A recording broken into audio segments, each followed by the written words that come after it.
You ask Tiger to solve. This deals with linear equations with one unknown. The final result is x equals 6. Let's solve it step by step. Simplify the expression. Find the greatest common factor of the numerator and denominator. Factor out and cancel the greatest common factor. Swap sides. Isolate the x. Multiply both sides by 9. Group like terms.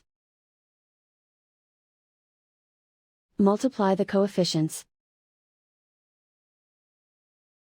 Simplify the fraction.